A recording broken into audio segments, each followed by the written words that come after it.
Anastase partie 1, l'Empire de Solaris.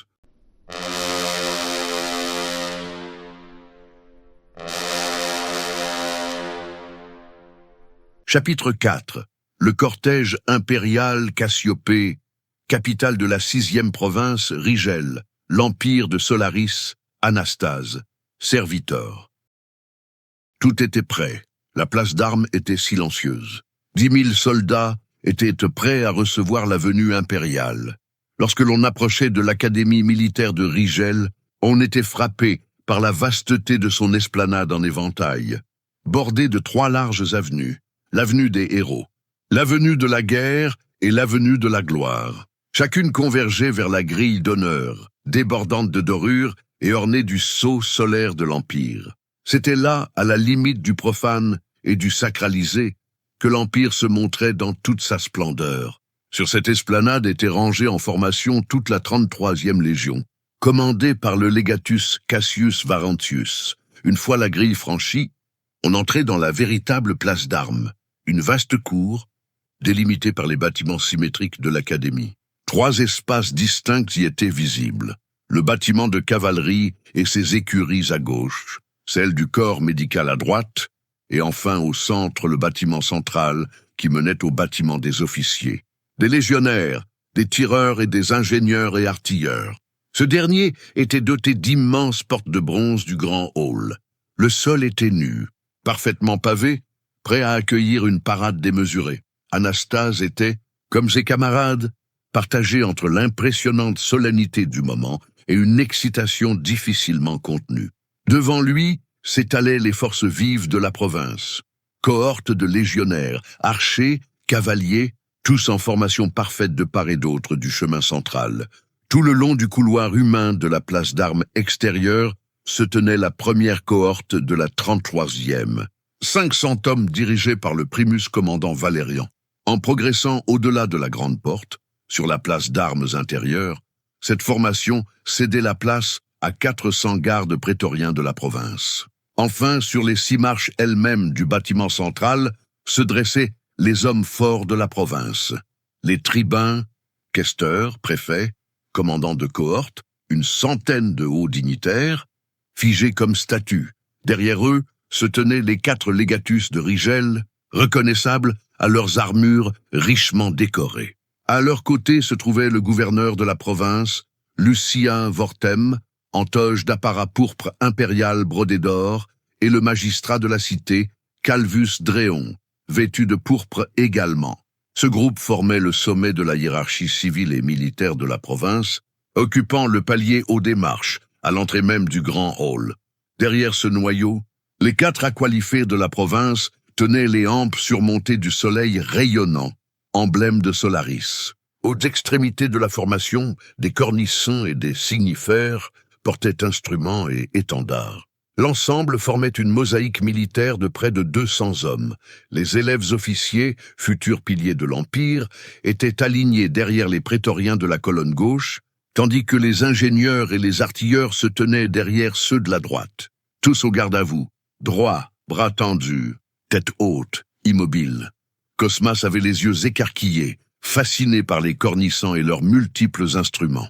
Magnus, raide comme une colonne de marbre, semblait prêt à affronter l'empereur en personne.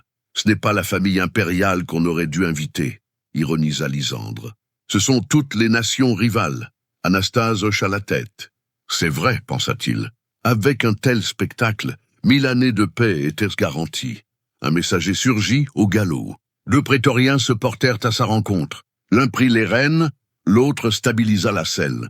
Le message fut transmis au premier tribun Victor, qui avait un talent certain pour lire sur les lèvres, souffla. Le cortège est entré dans Cassiopée. Ils arrivent dans 30 minutes. Le soleil était à son zénith, l'air sec et tendu. Puis un grondement lointain s'éleva. Acclamations, cris, clameurs. Le cortège entrait dans l'avenue de la guerre. Anastase fronça les sourcils. Les 4000 légionnaires de la 32e vont avoir du mal à tenir le cordon de sécurité de l'avenue. La tension monta d'un cran. Magnus et Pancrace devenaient aussi rigides que des statues sacrées. Anastase, pris en étau entre ces 2 piliers humains, rompit un instant sa posture. Il posa une main sur l'épaule de chacun. « Si vous tombez dans les pommes, je vous rattraperai. » Promis juré, un sourire discret relâcha les épaules trop tendues de ses camarades. Au bout de 10 minutes, on commença à apercevoir le cortège. Tous les regards se tournèrent vers le grand portail, l'un après l'autre, comme aimantés par une même force. « C'est maintenant » laissa échapper Pancrace, lui qui ne parlait jamais. Sa voix, grave et tendue, résonna comme un ordre de bataille.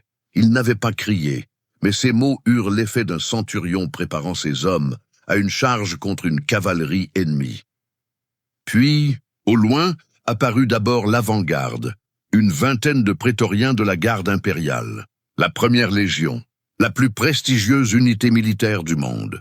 Leurs capes flottaient légèrement au vent, leurs casques et armures brillaient d'un blanc pur. Tout en eux inspirait la perfection martiale. Contrairement aux autres prétoriens de l'Empire, vêtus du pourpre impérial, et ceux-ci étaient vêtus entièrement de blanc, une tradition propre à la première légion, unique en son genre, composée exclusivement des plus redoutables combattants choisis parmi l'élite des élus, et parfois même au-delà. Leurs casques étaient prolongés par des visages d'acier blanc, sculptés dans un style antique, rappelant les héros des premières légions solaires. Anastase sentit son cœur battre plus vite. Un jour, il porterait lui aussi le pourpre, lorsqu'il serait legatus, et si les dieux de Solaris lui accordaient leur faveur, peut-être marcherait-il un jour aux côtés des hommes de la première, revêtus du blanc immaculé. Le reste du cortège, près d'une centaine d'individus, pénétra lentement dans la place d'armes intérieures. Cavaliers, carrosses impériaux, chars de cérémonie et chariots de ravitaillement avançaient dans un ordre parfait derrière l'avant-garde blanche. Les cornissants entonnèrent l'hymne solennel de Solaris. Une musique puissante, martiale et sacrée qui emplissait l'air comme un souffle ancien. Pendant plus de 3 minutes, les notes résonnèrent, alors que les membres du cortège descendaient de cheval et que l'avant-garde se dispersait lentement pour former un couloir d'honneur. Puis, lorsque la dernière note s'éteignit, le silence retomba d'un seul coup, presque religieux. La voix rocailleuse du premier tribun s'éleva alors, tranchante comme une lame. Légionnaire. Un court silence. Il attendait que tous les regards soient tournés vers lui.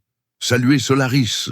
Alors, dans un mouvement parfaitement synchronisé, les 1000 soldats de la place d'armes dégainèrent leur épée de la main droite. Le métal chanta à l'unisson dans un frisson d'acier.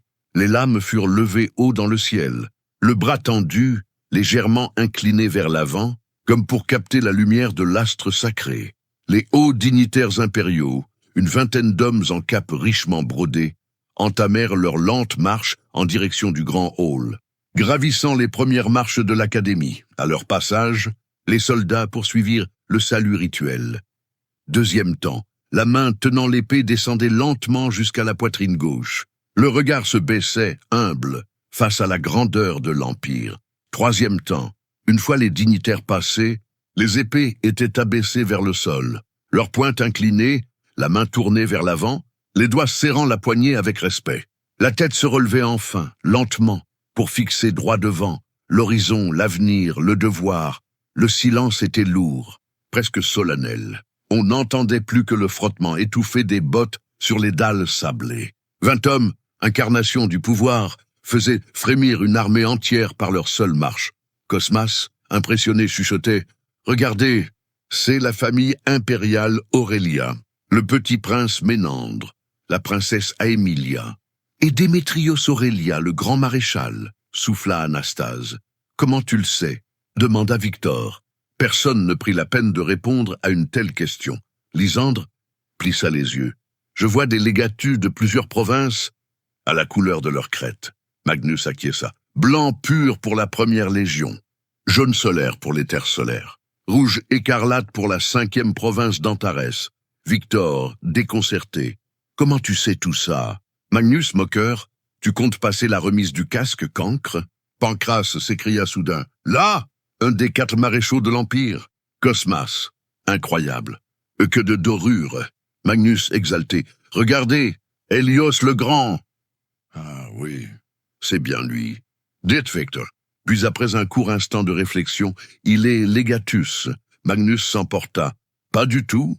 Qu'est-ce que tu racontes? Il est de la garde impériale, le seul non-élu à y être entré, le plus grand guerrier de l'Empire. Il est comme nous, né dans la 5e province. Il est chargé de la protection du petit prince. Victor sarcastique. Le pauvre, le voilà devenu nourrice. Magnus indigné. C'est le plus grand honneur. Derrière ce cortège d'hommes en gloire suivaient 10 signifères, portant chacun une bannière, Solaris, les 8 provinces, et l'armoirie de la dynastie Aurelia. Les aspirants, en simple tunique, saluèrent sans armes. Anastase observa Démétrios gravir les marches et saluer chaque hôte. Puis tous les membres du cortège disparurent dans les portes massives du grand hall.